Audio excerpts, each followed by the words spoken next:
There's no such thing as sight reading. And if I were your English teacher and I were teaching you to spell the word cat, and I told you that in order to spell the word cat, you start off with a hot dog, a dune buggy, and a rocket ship. And then you remember, because I tell you to, with no further explanation, that you have to take that hot dog and change it to a C. And you take the dune buggy and change it to an A. And you take the rocket ship and change it to a T.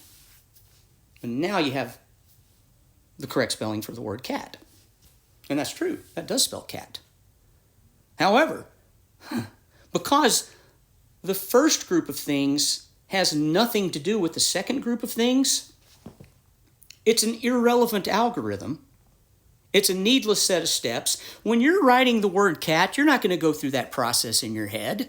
You're not going to go, okay, cat. I got to write cat. Let's see. I need a hot dog. What's that same as? That's same as a C. If you're reading the word cat, if you look in a book and you see the word cat, you're not going to go, okay, I see what we got here. What we got is a hot dog, a dune buggy, and a rocket ship. Now, what's that spell?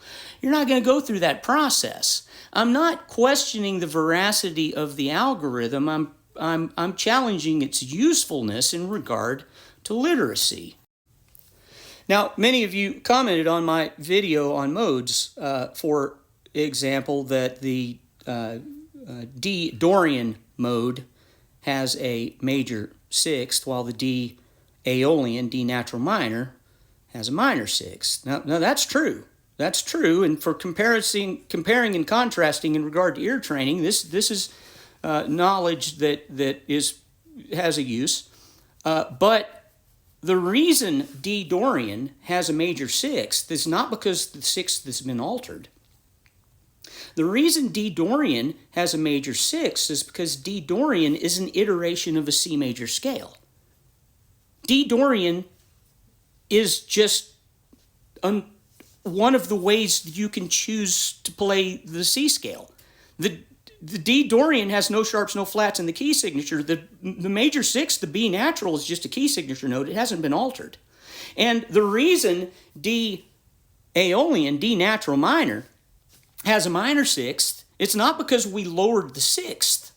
The reason D natural minor has the minor sixth B flat is because a D natural minor is an iteration of an F major scale. D natural minor in itself is not a separate key. D natural minor is one of the melodic choices that you have when you're writing, reading, or composing in the key of F. D natural minor is just one of the ways you can play the F scale. No alterations have been made in regard to the parent key. Now, I'm aware of all the algorithms. I'm not saying they don't work. I'm just saying that from a practical standpoint, they're not particularly useful. The algorithms will help you get the answer right on paper, but we're not studying music so that we can get the answer right on paper. You want to learn how to read, write, and improvise music. You want to become musically literate. The colleges will explain that to create a Aeolian scale, a natural minor scale, for D natural minor, you'd start off with a D major scale.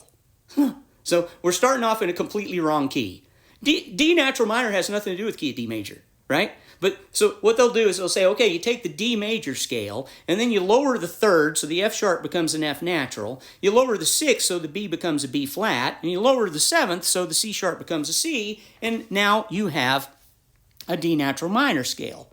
And it's not that that's not true, it's just D natural minor has nothing to do with D major. D natural minor is just an F scale. That's all it is. It's just one of the ways you can play an F scale. We're not actually, and if you're thinking of the D minor scale in its parent key, there's no alterations to be made. And if you're reading a song in the key of F and you see stepwise motion starting on a D, you're not going to go through that process. You're going to go, oh, well, this starts on D, so let's see, I have two sharps. And then I have to remember to lower the third, lower the sixth, lower the seventh, and so now I know what notes to play. You're not going to do that. You're just going to start on D, and you're going to walk up and down the F scale. Now, for the D Dorian, you have even a longer set of steps, because what I find the classes will do here is they'll for doing D Dorian, what you do is first you got to start with D major, and then you got to switch it you got to lower the third, lower the sixth, lower the seventh to turn it into natural minor. And then, after you've taken the D major and changed it to natural minor, then you have to take that sixth that you just lowered and raise it back up again.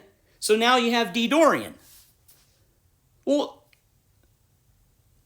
a D Dorian, you're not going to go through all those steps. That's absurd, right? If you are in the key of C and you see stepwise motion starting on D, you're not going to go, okay, we got two sharps here, and I got to lower the third, lower the sixth, lower the seventh, turn it into natural minor. Then I got to take that sixth and raise it back up. Now I know what notes to play. You're not going to do that. You're just going to walk up and down the C scale, because a Dorian scale is just another way to play the C scale. The parent key is C. The major six is there because it's in the key signature. D Dorian has no sharps, no flats in the key signature. There are no alterations in regard to the parent key. And so the long-term implication here is that you have to learn a new algorithm and a new set of rules for every mode, every scale, every chord, every one of them. There's a new set of steps and a new set of memorization. Wouldn't it be easier, instead of starting in the wrong key and then rote memorizing a set of steps to turn the wrong notes into the right notes, wouldn't it be easier to just start off in the right key and then you don't have to do any of that stuff? When you're practicing and when you're studying music,